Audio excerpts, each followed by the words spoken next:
Hey guys, what it is your girl Cadillac. Yes, I'm Cadillac Dixon. I'm the Drama Like Prison Wife. I'm the legally blind artist that is rapping and painting for justice. Open girl! Because we have to hold our breath for justice, right? To see justice before all face to black. Yes, hiss your girl Cadillac. Anyways, I am coming through today on May the 30th, girl. May gone and we in the month of June just about, girl. That's my birthday. I'm about to hit 42 years old. And you know, this is a time of reflection, girl. And every year when I come upon this time, I get depressed simply because, girl, I just feel like I'm literally not living up to where I should have, would have, and could have been. Though I've worked over abundantly 3 to 4 times harder than I should have, I just still have not become what I believe I should have been. And I do not have the life that I so desire. Simple A life, right? Like they have that American dream, the house, the car, for me, the husband and the children. And that's it. That's it. Take several seats. Well, to add to my dream, I just want to be an artist and I want to make my living off of my art. I do not want to slave away at a job that just continues to break down my hands, my carpal tunnel, my back and such, just to, you know, make ends meet. Barely. Make them meet, but barely, right? I don't desire that. Never desired that. I didn't work hard to just still have to be working hard, you know, but that's the way, you know, life is set up. I did not know the game was so rigged up when I first started playing the game. But now I realize, God, dog is rigged for us to fail. And because I did fail. And the reason I say I failed is because though, just like I just posted on Facebook, a post anytime it shows me, I don't go on Facebook because Facebook for the most part is my family. And my family is not supportive. Hold on, I'm trying to, girl. My family is not supportive of my project Reach the World, which is to just simply freaking put my family back together, my immediate family. Because it's not happening to them, they don't care about it. And that's usually everyone's take on the situation of wrongful convictions. If it ain't me, it ain't my son, it ain't my father, I don't care, girl, move on with your life. But let's say they ever needed me for something, I'll be right there for them, right? But yeah, so it's my family and Marcello's family who definitely don't care that he's wrongfully convicted and gone or whatever. They ain't even bat an eye when they took him away. Like, their life just went on as usual. It feel like it didn't hurt them in any type of way. So Facebook is made up of those who don't support me, my husband, or anything. So I usually don't go to Facebook. I'm so glad I broke that Facebook addiction because I have no support on Facebook. I have a little support here on YouTube, which is why I stay right here and keep a grinding. Girl, keep a grinding because at least somebody is listening. Facebook, ain't nobody listening. Don't nobody care. People are mostly there just to be nosy and to be judgmental. Nobody's there to, like, literally, had they lift any finger, they could have did this. Like, each family member could have did this. And Marcello could have been home by now because we could have broken this story. But instead, the whole family wanted to leave it on my back alone to fight for Marcello. Ooh, girl. Why is she going over? Please don't go over by that lake. This girl going by the lake. Oh, my God. I just showed you. Ooh, she's brave. Ooh, she said, oh, my God, she's too brave. Please don't let me see this gator pull her in this lake. Y'all, I'm a posting. I see the bubbles over there. There is a freaking gator. Girl, girl. I feel like I'm in a scary movie. Oh, she's sitting over there by the lake, girl. Girl, click on the link in the description box. I just showed y'all there's a freaking gator like right there, and the girl sitting right over here. But maybe he ain't gonna bother her. I don't know, but I do not want to. I do not want to witness that. She's sitting right by the lake taking pictures. Girl, take your picture from back here. Girl, okay. Never mind. That ain't none of me. Girl, let me put on my blinders. Whew. Okay, anyways, we were talking about Facebook. So I had I'm sorry, I had to turn the car on because it is so ultra hot. Florida is hot. And y'all know, anytime I get hot, y'all know what I think about. I think about the fact that if I'm hot, my husband is 4 to 5 times hotter than I am, simply because Florida DOC has no AC. And I know most people say, who gives any darns? They shouldn't have did what they did. You do the crime, you do the time, girl. So who cares that they don't have AC? But they are fainting. There are so many people going to the hospital yearly because there is no AC. It is sweltering heat. Florida's already hot, and inside a cinder block. Oh, she made it back up, girl. Woo, grace of God.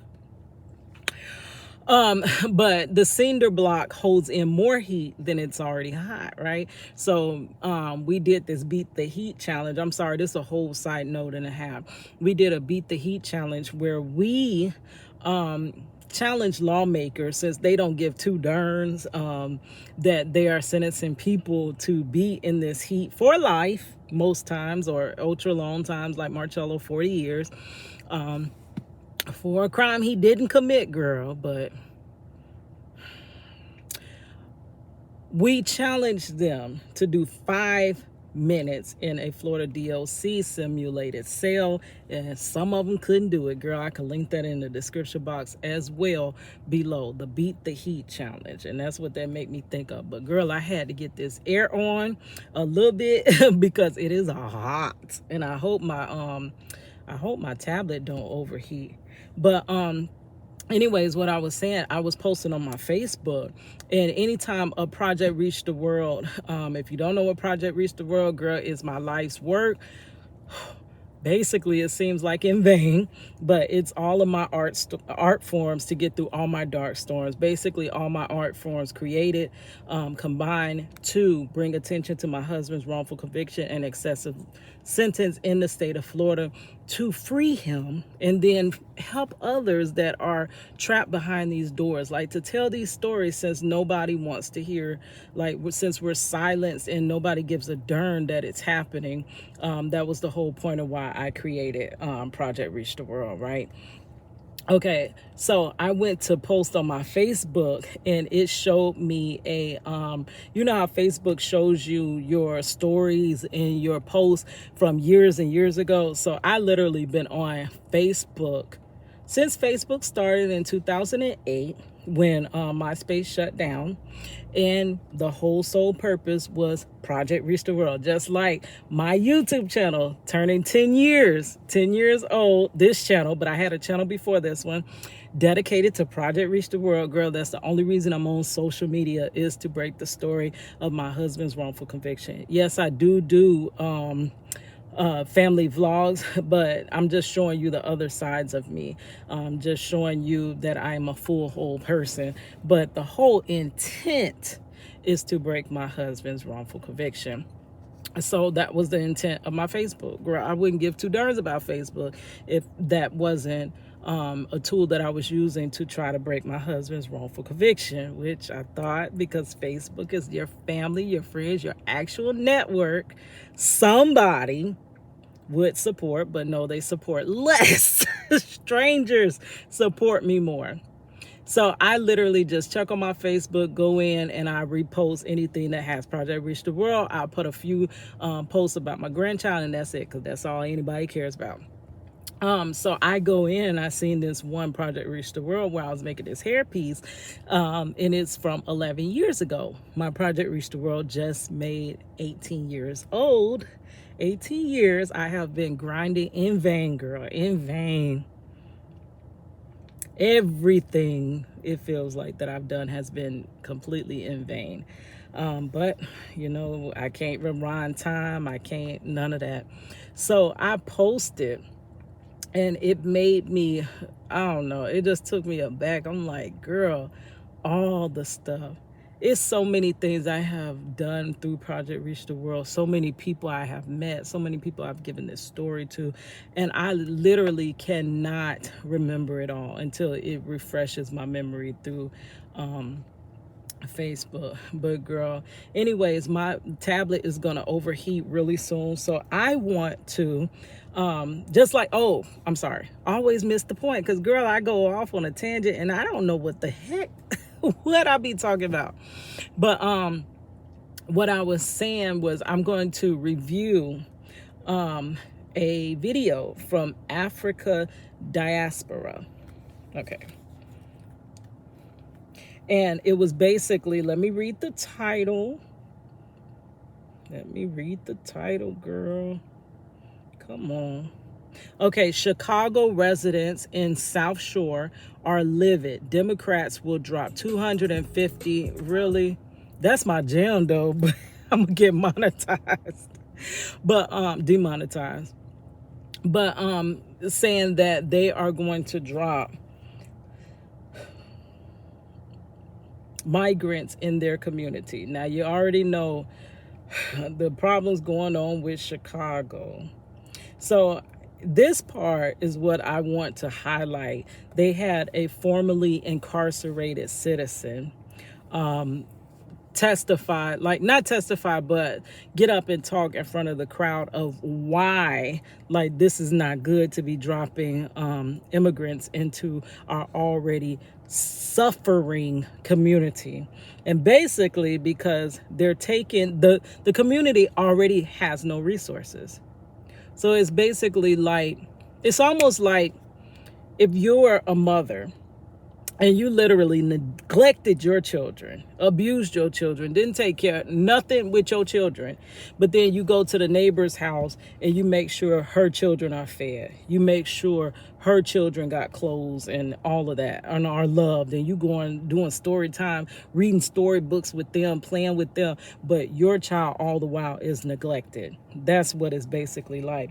And I always talk about why we all, honestly, all of us, not even just black people, every single citizen should care about rehabilitation in the prison system. We all should care about the system, because you never know, you could be thrusted into it. It's literally like playing a lottery. They could draw your name, girl, and then it'll be you asking for help and support, and it'll be people laughing at you and ignoring you and telling you to just move on with your life, right? But yeah, so I love what he says. Like I've told this story of why you really should care, but people tend to not give any darns about it. But let's hear it from another formerly, I'm sorry, my contact, a formerly incarcerated man. And I'm sorry, God have mercy, this is so hard. My contact is killing me. It hurts so bad. And then my carpal tunnel, I'm disabled. I'm trying to hold this freaking tablet so that I could just bring y'all this video. I can't set the tablet down because then it'll cover the speaker. But my hands keep going freaking numb. Okay, so let's play this from this part, and I'm gonna review and chime in, and then I have to let you guys go because my hands are hurting and my darn eye. Come on. Well, I guess that's a behind the scenes because I usually don't show y'all that. all the stuff I do go through to try to do this channel.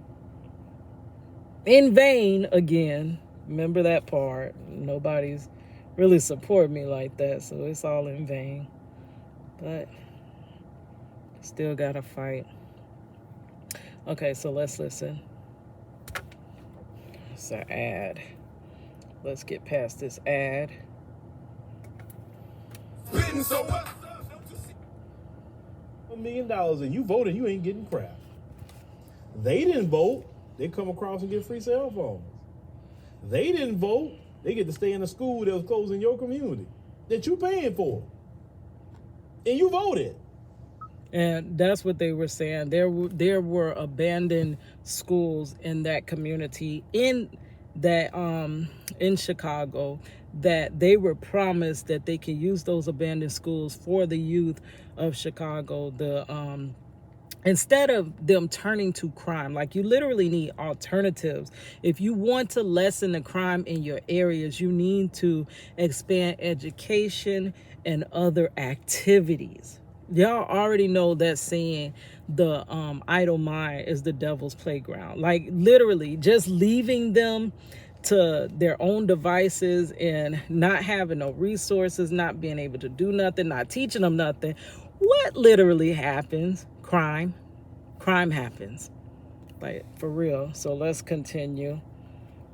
Whew, Jesus, I'm sorry. This definitely is not up to par, but my hand's going to bed and I'm just getting off of work. How you like that voting for you for the Democrats? It hurt me. I'm like, oh, wait a minute. I understand we need to be humanitarian, but these people are, that my participants are third and fourth generation Chicagoans, born, bred, fed, and raised here. You know, my grandmother, Mayrella Sherrington, rest in peace, always said, Craig, charity starts at home first, and then it goes abroad. So I want to thank you all for this, and we're going to stick together on this one. The people in Woodlawn said, keep pushing, Craig, keep pushing, and I'm glad that we can do this. Thank you. Good. I think it's coming up. He's the next. My name is Tyrone Muhammad, Executive Director for Ex-Cons for Community and Social Change. Yeah. So I won't even focus on the issue that they focused on. We need to look that up. Ex-Con for Community and Change. One of the main issues was that they have allowed, they said when the police was here, Natasha, that they was gonna allow us to use this building to deal with our children, our at-risk youth that has terrorized and victimized our elders, our women, and our children. To use this facility to also have a safe space for our children to work while the police was training. I say that didn't happen. I'm gonna say to Chicago and the world, it is unacceptable for black men and boys to only have graveyards and prisons as their life. Excuse me, did I not say that? Literally, when I talk every single day about wrongful convictions, and nobody cares, and it goes in this ear and then it comes out that ear, and then it's like, yeah, but still, they should, that's all those young boys are doing. And I'm like, literally, you should care. If you have a black son, you should care. If you have a black father, you should care. If you are a black man yourself, you definitely should care, because much of the mass incarceration is black men. The prison system has a target audience, and the black man is the target audience. Sure, there are other people and other nationalities there, but the prison itself, the system, the injustice system, the criminal injustice system, all of that targets the black man. Black men do 3 to 4 times more time, longer in prison for the same crimes that any other race commits, but they just get more time, or if not life. Black men lead in wrongful convictions, like black men lead in many of these. And you would think that what they want you to think is it's because black men are just more criminalized. But no, you're seeing the behind the scenes. Now they show you Chi-Town, now Chirac and this and that, but they ain't telling you that they had these schools that were set aside to try to do programs with these at-risk teens so that they do not go down that path of crime. And here they take it away. And now we're taking care of the neighbor's house rather than our own house. You can help the neighbor's kids, but you just got to make sure your kids are okay first. And this is why it seems like they're wanting crime to keep going. I know the truth, girl. I know the truth, but most people won't believe me if I told them the truth, like for real. But they definitely don't want to stop the crime, because crime equals punishment. Punishment equals prison. Prison equals profit. Yes. Ain't no profit in kids doing the right thing. Not for them, but for us. They don't profit off of that. You have 18, as a person who represent my constituents of formerly incarcerated men who's trying to amalgamate back into society to live a successful life. 18,000 ex-cons in Chicago is home. Oh my gosh. And we have a 18,000? That's a lot of dirt. Number one, that's a lot of ex-cons. And then he added the end, are homeless. If you do not make sure when someone is released from prison that they at least have shelter, food, and I know they want to make it hard, but a job to take care of themselves, most are going to revert back to what they know, which is crime. Crime is just not crime by itself. Crimes are committed against people. Usually people in the community. Usually people in our community. So that means they come back because they're not rehabilitated. They've just been shelved. They come back and commit more crimes against us. Then we care. And then we say, well, we need to just lock them up more. That's all these young boys are doing, but that's not solving your problem. Your problem is going to keep recycling itself. It's not a solution to your problem. Mass incarceration is not a solution to the problem, because there is a mass incarcerated. A big majority of our young black men from, let's say, all the way from the 80s to present day are incarcerated. Is your neighborhood any better? I'm just asking, girl, because that's not the answer to the problem. Education, prevention, education programs prevent the problems. But once the problem has happened, rehabilitation halts the problem from continuing. The whole state and the whole city that talks and profess public safety. Right. If I don't have a place to live and I'm unemployed, then you all become victims. He said it. So we don't even solve the issues of homelessness. Thank you. For our returning citizens. Yet we want them to amalgamate back into society. They don't want that. I'm starting to believe. We want that, but they don't want that. They want recidivism. They want the revolving door. That's like if I was a cosmetologist. Would I want to do somebody here one time, girl, and that's it? I never see you again? No, I want a returning client, because my business thrives off of returning clients. I already told you prison is a business.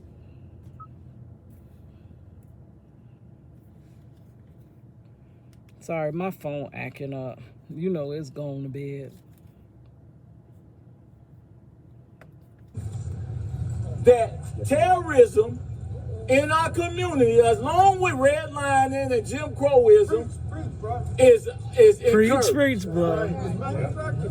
We It's perform manufactured. acts of bravery, forming incarcerated men and those So it goes back to what I out here said. serving and doing violence. Black men are not more criminalized. It is that black men are being targeted. They're not more criminalized. Any community, if you do the same things that you do to the black men in our community, if you did it to the white man would react the same way. If you did it to Asian man's gonna act the same way. Hispanic man's gonna act your community is gonna respond in the same manner.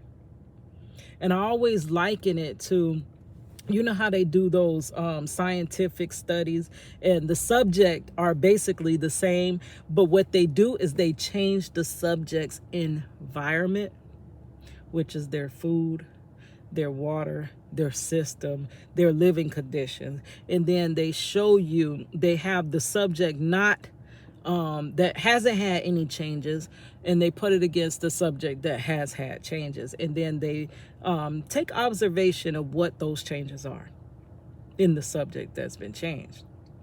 Okay, because most of our men have been taken out of the household through many different means, but basically they all were strategically designed that way. But our men have been taken out of our households. For the most part, there are some that's still there. I grew up with my black father. Unfortunately, Money wasn't able to because Money's father was black. And because he was black, he had to do this wrongful conviction. Like literally no other reason that he's incarcerated and unable to help raise our daughter, but the fact that he's black and he was a black boy. But girl, I don't know. And then we still tend to not care, right? We still tend to not care, even though we see it. The writing is right before us, but we don't give two darns. Violence intervention. I'm telling you, this shouldn't be a big issue, but it is. Mm-hmm. We take guns and bullets off the streets and it don't even make the news. Wow. Yeah. It don't even make the news. You know why it doesn't? And I put, because them taking the weapons off the street, you already heard what his organization has done. And the reason it doesn't make the news is because it doesn't fit the narrative. It does not fit the criminalized black male narrative, because a criminalized black male is not going to do that. So they can't put that out like that. They have got to stay on brand with the black man. Girl, that rhyme. And it was right on time. This is a national issue.